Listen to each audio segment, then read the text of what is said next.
learners, welcome to my YouTube video. It's Priya here waiting to give my inputs. Today I'm trying to interface a stepper motor with 8086 microprocessor and make it run for 180 degree.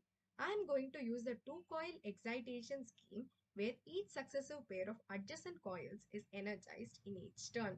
So our inputs will be 03H, 06H, 0CH and 09H for clockwise direction and in the reverse for anti-clockwise direction.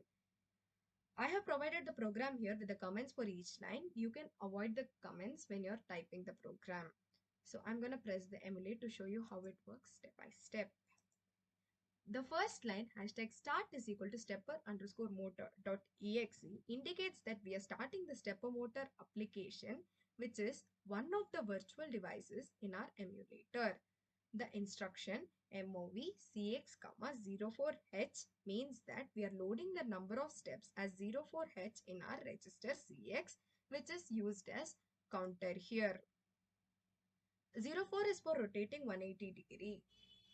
The instruction start MOV BX, 1100H is initialization of the BX register, which is used as pointer to 1100H, where we will be giving our inputs.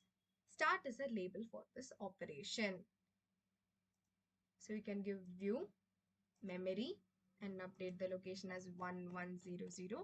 Click update, then give the values as 03, 06, 0C, 09 and click the update button.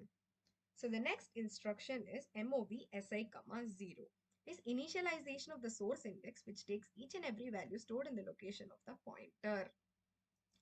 The next underscore step and wait are the labels which are used for our next few instructions. The instruction IN AL, 07H indicates that the data is taken from port 07H to accumulator.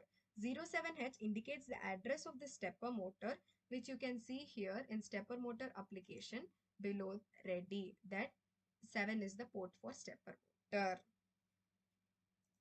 The instruction test AL, 1 followed by 7 zeros B is used to perform AND operation between data in AL and 1 followed by 70 to check if the 7th bit is high. That indicates that the stepper motor is ready. Next instruction is JZ wait. This tells us that we have to wait until the 7th bit is high. If it is high, we can go to the next instruction, else we have to keep repeating the wait operation. The instruction MOV AL, BXSI is where we have used based indexed addressing to store the value of the result of the operation in lower bit of accumulator. So you can see AL is now 03H. The instruction out 7, AL indicates that we are sending the data in AL to the stepper motor in port 7. The instruction INCSI is incrementing the source index by a value 1. So now SI becomes 01. The instruction CMP SI, 4 checks if the source index SI value is 4. If it is less than 4, then the carry bit is affected. You can see if the carry bit is affected or not by clicking this flags. And then when I press single step, you can see that the carry bit is set. So it is affected. The next instruction is JC next underscore step. This tells us to jump to the label next underscore step if the carry flag is 1. So it is 1. So we have to repeat the operation below the highlighted operation I'll show you. This operation will be repeated until SI value becomes 4 and so that we can go to the next step, that is when there is the carry bit is not set. I will quickly press single step to show you until SI becomes 4. Now you can see SI value is 4. So now when we go to JC next underscore step, the carry bit is not set. So you can again press single step. You can see that MOV SI, 0. It has moved to the next instruction where we are setting the source index back to the value 0. So So the next instruction is DECCL, means we are decrementing the counter as one step is over. We have to repeat it for uh, we have to repeat it 3 more times. So the JC loop 1, JZ loop 1, I'm sorry, it was JZ loop 1.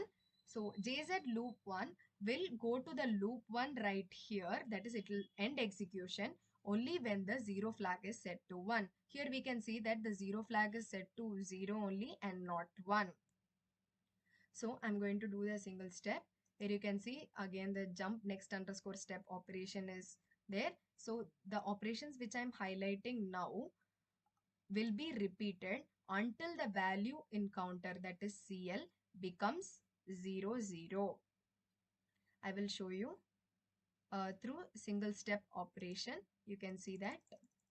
I'm going to quickly go until the CX value, which is over here, becomes 0, 0.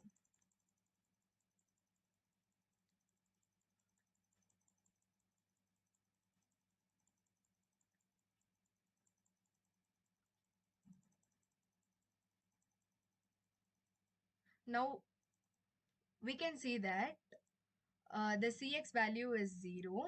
So now when we go to uh, so when the CX value is 0, the JZ loop 1 instruction will be executed. So when I single step, you can see that it goes to the halt instruction. When I press single step again, the emulator is halted. So I will run it once again and show so that you can clearly see how the stepper motor is rotating through 180 degree when I press the run button.